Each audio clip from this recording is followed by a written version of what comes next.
Shalom saudara-saudara dalam Tuhan. Pada kesempatan ini saya ingin membawakan satu tema perenungan mengenai sosial media dan kesehatan mental. Dan satu refleksi, renungan, dan kesaksian mengapa akhirnya saya keluar dari sosial media. Sebelumnya mari kita berdoa. Bapa di dalam surga, saya datang kepadamu.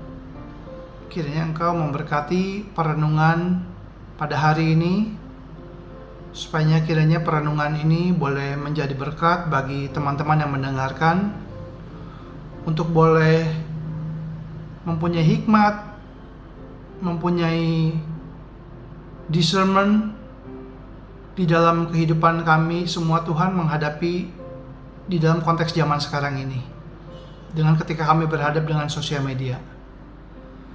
Berkati Tuhan perenungan ini dan pakai bibir mulut saya Tuhan, dan Tuhan supaya semuanya untuk kemuliaan nama Tuhan saja. Dalam nama Tuhan Yesus kami berdoa dan ucap syukur. Amin.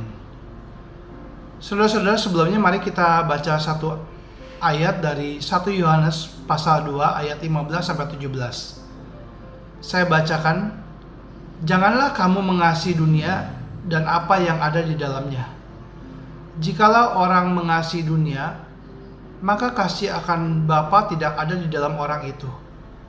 Sebab semua yang ada di dalam dunia, yaitu keinginan daging dan keinginan mata, serta keangkuhan hidup, bukan berasal dari Bapa, melainkan dari dunia. Dan dunia ini sedang lenyap dengan keinginannya, tetapi orang yang melakukan kehendak Allah tetap hidup selama-lamanya. Saudara-saudara dalam Kristus Yesus, satu realita di dalam dunia ini sekarang, di dalam tahun 2024 ya, kita lihat bahwa tentu sudah ada sekian lama ya, hidup manusia itu banyak ya bergumul dengan sosial media. Pada zaman saya mungkin sosial media cuman dari e-circle, kemudian Friendster yang bisa kasih kesaksian-kesaksian, itu sepertinya pada satu udah lucu sekali gitu, udah seneng sekali dengan Friendster. Kemudian Facebook, kita anak-anak generasi milenial banyak menggunakan Facebook ya. Dan ada Twitter, ada Instagram, TikTok. Anak generasi Z dan Alpha mungkin lebih banyak di Instagram dan TikTok. Sosial media ini sudah menjadi satu environment atau lingkungan kita. Kita tiap hari hidup di dalam sosial media. Dan banyak orang menghabiskan waktu di sana, scroll terus, lihat sana sini, ganti konten, ada terus bergumul di dalam sosial media. Namun ada hal yang perlu diwaspadai, ada hal yang perlu kita cermati. Dan pada kesempatan kali ini, saya ingin membuat satu perenungan bahwa ada hal yang perlu kita hati-hati dengan sosial media, dan kenapa saya memilih keluar dari sosial media. Ketika saya sharing tema ini, ada latar belakang diri saya sendiri. Saya seorang IT ya, seorang praktisi IT. Dan saya seorang penyintas bipolar, penyintas gangguan bipolar. Jadi saya mempunyai pergumulan dengan gangguan kesehatan mental. Dan saya juga seorang pelayan Tuhan yang diizinkan, diberikan anugerah lulus dari sekolah teologi. Sebagai seorang IT, saya kerjanya tentu bikin aplikasi, website, program, dan sebagainya. Dan saya juga mengajar murid-murid les. Sosial media itu menjadi tempat saya dapat project, tempat saya dapat les, dapat murid les. Sebagai seorang pelayan Tuhan, sosial media tempat saya membuat renungan, tempat saya membuat konten, men-share konten, posting konten, dan juga tempat saya memposting promosi kalau ada seminar yang saya lakukan. Nah, sebagai seorang praktisi IT dan pelayan Tuhan, saya juga berusaha untuk mengintegrasikan IT dan firman Tuhan.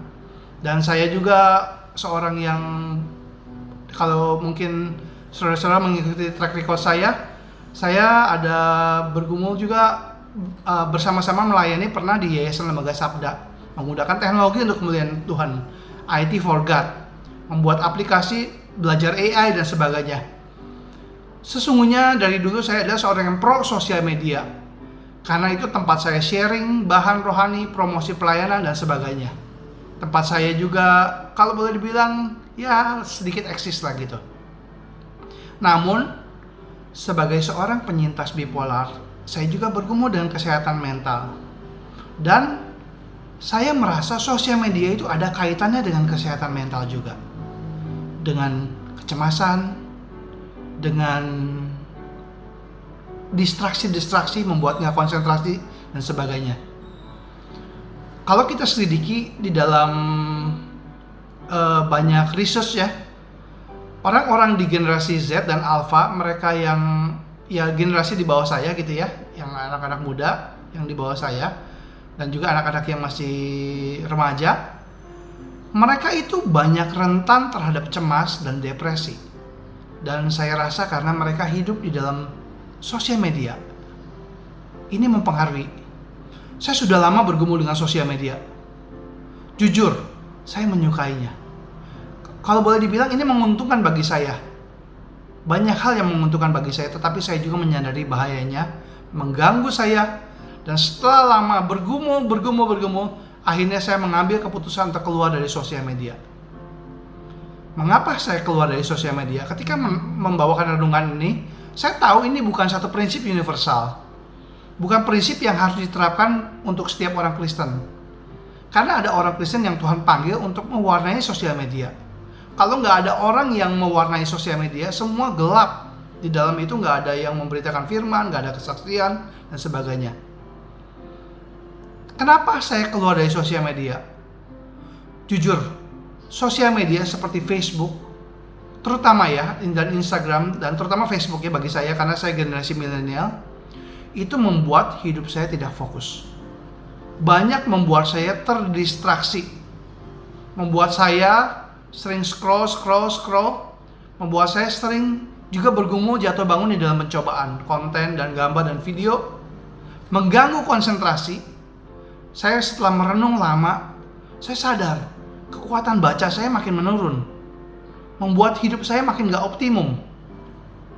Dan saya sadar bahwa ini sebenarnya adalah menghabiskan waktu.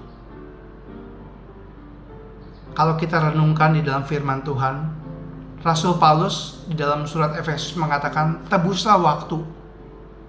Tebus waktu karena hari-hari kita ini jahat. Kita harus tahu bahwa hari ini waktu itu ada waktu yang berjalan begitu saja, tapi kita tahu bahwa waktu ini adalah satu kesempatan untuk kita menjadi berkat.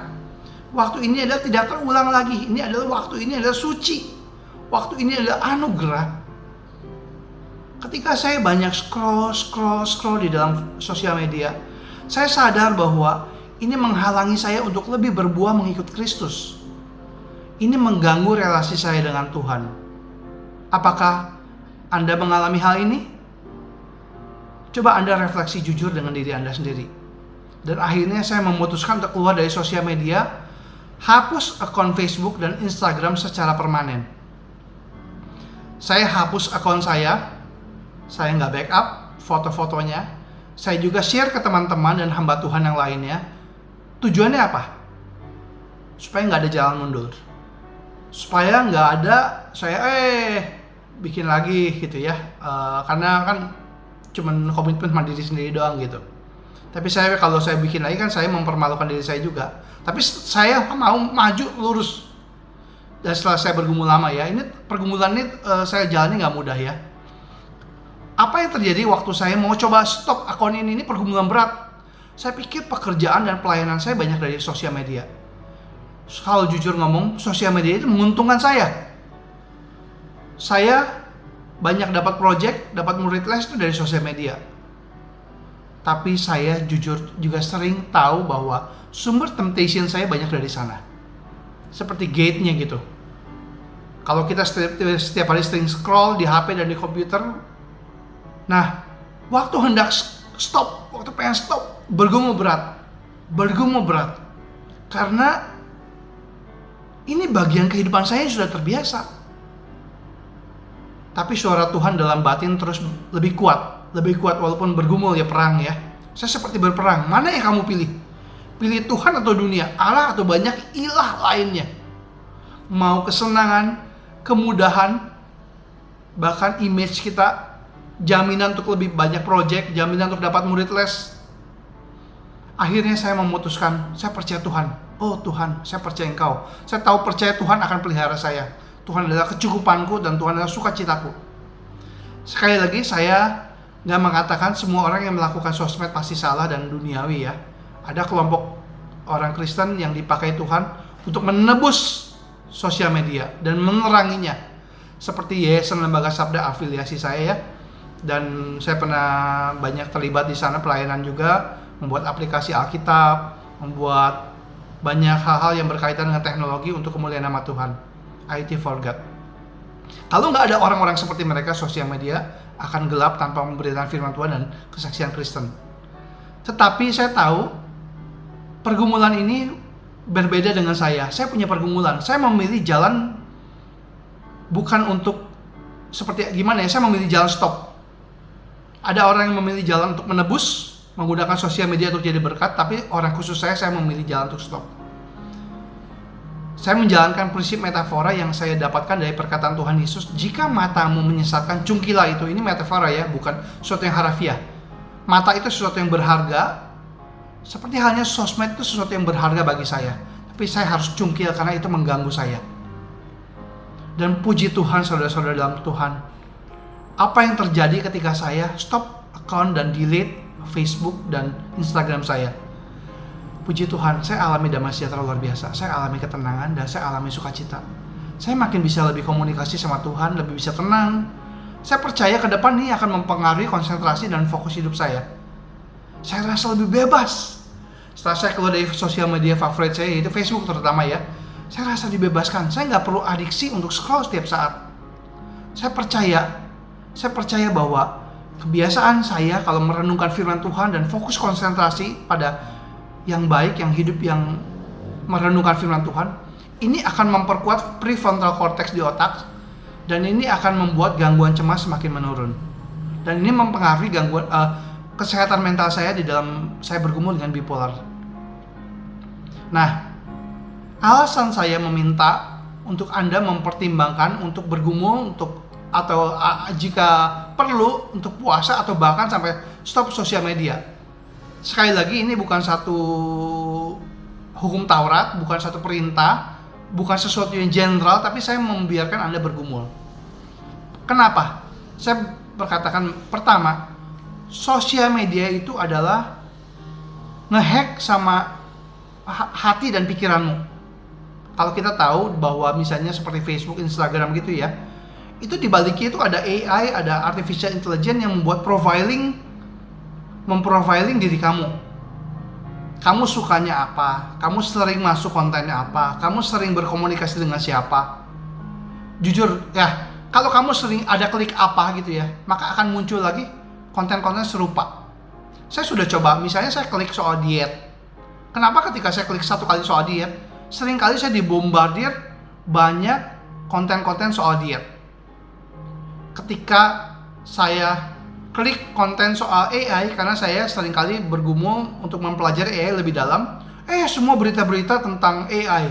Tentunya kalau Anda sering lihat pakaian, lihat berita, lihat gambar ini itu, lihat belanja, maka akan muncul sesuai dengan apa yang kau suka. Dan mungkin kita sebenarnya suka, yang kita suka, yang kita cari ditawarkan. Tapi kalau dibombardir setiap hari, Anda akan dicobai oleh keinginanmu sendiri. Anda, sekali lagi saya ulangi, akan dicobai oleh keinginanmu sendiri. Ada satu iman kepercayaan dari agama lainnya yang bilang penderitaan itu karena kita punya keinginan.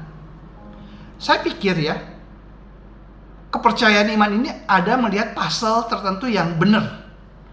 Kalau kita punya banyak keinginan, yang terutama yang punya banyak keinginan yang tidak sesuai dengan firman Tuhan, kita banyak penderitaan. Tapi tentu saya juga nggak setuju sepenuhnya, karena kalau kita mau menghilangkan keinginan, bukankah itu pun satu keinginan? Jadi yang penting adalah mempunyai keinginan yang untuk memuliakan nama Tuhan. Nah, kembali lagi kepada sosial media. Kita akan dicobai oleh keinginan kita yang bermacam-macam yang membuat kita gelisah. Kita dibombardir karena kita itu ada terus kita sukanya di situ, terus ditampilkan. Ini akan mengganggu hidup kita, fokus hidup kita. Seakan-akan kita pikir itu enak ya, ditawarkan apa yang sesuai dengan kita suka, tapi itu akan membuat kita tertawan. Kita tidak bisa melihat realitas yang lain, dan kita hanya melihat diri kita yang kita sukai, yang keinginan-keinginan kita itu, dan itu mengganggu kesehatan mental bagi saya. Nah, alasan kedua, ketika kita lihat Facebook, Instagram itu free, produk ini free. Sebenarnya produk ini adalah produknya apa sih? Produknya apa? Produknya free kan? Produknya siapa? Yaitu kamu. Produk itu kamu, data kamu dijual, dan data kamu dijual kepada semua orang-orang yang penjual yang memakai masang iklan di Facebook. Karena Facebook dan Instagram itu hidup oleh iklan. Semua yang menawarkan iklan, AI itu akan mencari profiling sesuai dengan data yang diklik kamu. Kalau kamu sering klik tentang diet, maka perusahaan diet akan mencari data kamu untuk ditampilkan di dalam Facebook kamu. Jadi kamu itu komoditas. Kamu itu adalah produk. Kamu dijual. Facebook dan Instagram tidak free. Data kamu dijual. Kau pikir itu nggak apa-apa? Oke, nggak apa-apa. Tapi kamu diganggu, dibombardir oleh semua produk-produk itu. Saudara-saudara, dalam Kristus, mata adalah pelita tubuh. Kalau mata kita gelap, tubuh kita gelap. Kalau kita mengasihi dunia, kasih akan Bapa tidak ada pada kita. Keinginan mata, keinginan daging, dan keangkuhan hidup. Dan kita nggak pernah tenang karena kita terus konsentrasinya terganggu. Nah, alasan lain adalah saya menafsirkan perkataan Paulus. Paulus di dalam konteks untuk tahun 2024 ini ya, kan Paulus mengatakan bahwa pergaulan buruk yang buruk merusak kebiasaan yang baik. Kalau kita lihat bad company ya, itu kan kita seringkali konotasikan itu dengan satu pergaulan ya, bergaul dengan orang. Memang di dalam sosial media kita bisa bergaul dengan virtual komunitas ya. Tapi juga saya ingin melihat konotasi pergaulan bukan cuma sekedar dengan orang, tapi dengan lingkungan. Lingkungan yang buruk merusak kebiasaan baik. Lingkungan yang jelek, yang toksik akan merusak kebiasaan hidup kita yang baik. Ada berita bahkan dari orang yang tidak mengenal Tuhan, yaitu Mayor kota New York, Eric Adam, mengatakan bahwa sosmed itu lingkungan yang toksin. Jangan berikan anak Anda sosmed sebelum usia 14 tahun. Sosmed akan mempengaruhi kesehatan mental. Saya mendapatkan adanya relasi antara kecemasan, konsentrasi, dan sosial media. Saya merasakan bahwa ketika kita scroll, itu kita jadi seringkali cemas gitu. Karena konsentrasi kita itu diganggu gitu. Fokus hidup kita diganggu. Dan ini related dengan pencobaan. Mengganggu hidup kita, mengganggu relasi dengan Tuhan, mengganggu fokus hidup kita. Banyak sebenarnya yang ingin saya katakan, tapi marilah kita mempunyai hikmat di dalam menentukan pilihan hidup kita. Kalau Anda bisa berpuasa sosial media, itu lebih baik. Kendalikan diri kita, renungkan apakah ada bagian yang benar di dalam perenungan saya ini, dan Anda filter sesuai dengan pergumulan Anda. Saya rindu bahwa teman-teman dan sahabat-sahabat yang mendengarkan sharing saya pada hari ini boleh mempertimbangkan lagi apakah hidup kita, waktu kita, kesempatan hidup kita, anugerah yang Tuhan berikan kepada kita, apakah kita mau gunakan sebaik-baiknya ataupun mau kita sia-siakan. Apakah sosmed itu menjadi berkat bagi Anda, ataukah itu menjadi satu hal yang dilematis bagi Anda, ataupun itu yang memberkati Anda bagaimana, ataukah itu menjadi sesuatu yang merugikan Anda. Mari kita merenungkan, kita mempunyai bijaksana, dan kita mempunyai satu sikap untuk menentukan apa pilihan kita. Kiranya renungan ini boleh menjadi berkat bagi kemuliaan nama Tuhan. Mari kita berdoa. Tuhan Bapa di dalam surga, terima kasih Tuhan. Saya bersyukur bahwa renungan ini sudah diberitakan. Kiranya renungan ini boleh menjadi berkat di dalam segala sharing yang saya berikan ini. Boleh ada nilai-nilai dan ada berita-berita kebenaran yang boleh direnungkan oleh teman-teman. Dan kiranya juga Tuhan, teman-teman boleh menggumuli bagaimana bersikap dalam kehidupan mereka sehari-hari. Untuk puasa sosmed, untuk menjaga pengendalian diri, dan jika dipanggil untuk menebus sosmed, kiranya diberikan kekuatan untuk berperang di dalam dunia sosial media ini untuk kemuliaan nama Tuhan.